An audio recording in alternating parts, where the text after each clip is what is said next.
বাউল পথভ্রষ্ট আবুল সরকারের সর্বোচ্চ মৃত্যুদণ্ড ফাঁসির দাবিতে বিক্ষোভ মিছিল পরবর্তী গত 4 নভেম্বর মানিকগঞ্জে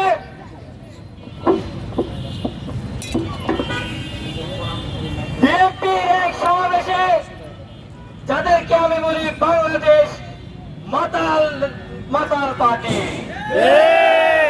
তাদের এক সমাবেশে কুলাঙ্গার আবুল সরকার আমার রব্বে কাবার শানে যে আমাদেরকে সৃষ্টি করেছে, যে আসমানকে সৃষ্টি করেছে, যে জমিনকে সৃষ্টি করেছে, সেই সৃষ্টিকর্তার শানে যে বাণী উচ্চারণ করেছে, সেই বাণী যদি শুনে, সেই বাণী যদি শুনে আপনাদের হৃদয় খান খান হয়ে যাবে।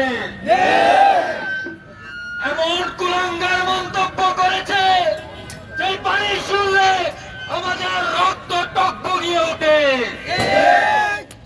এমন বাণী উচ্চারণ করেছে যে পানি শুনলে আমাদের উপর আসমান ভেঙে পড়ে। এমন খারাপ মন্তব্য করেছে যে মন্তব্য শুনলে আমাদের পায়ের নিচের জমিন সরে যায়। সংগ্রামী ভাইরা, এই বাবুলরা লালনবাড়ির মধ্য দিয়ে তারা এক নতুন ধর্ম প্রণয়ন করে। তাদের ধর্ম ব্যয়পনা, যৌনতা, নারীর গোপন অঙ্গ নিয়ে তাদের ইবাদত। তাজা মলমূত্র, নারীদের হাইদের রক্ত তাদের খাবার। সমস্যা সেখানে নয় তারা তাজা মল খাক অথবা বাসি মল খাক, এতে আমাদের কোনো সমস্যা নাই।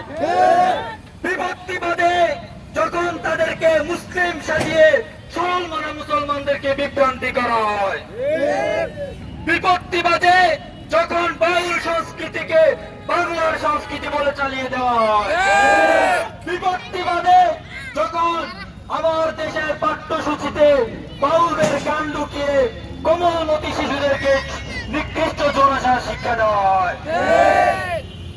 এই বাউলরা আমার রবের সামনে যে খারাপ কুরুক্তি করে পৃথিবীর ইতিহাসে আর কেউ এমন খারাপ কুরুক্তি করে নাই। কাজে আমাদের দাবি হলো এই আবুল সরকারকে যদি ফাঁসি দেওয়া না হয় তাহলে ছাত্র জনতা আইন হাতে তুলে নেবে। এই 24-এর বাংলায় কোন আবুল বাবুলের ঠাঁই নাই।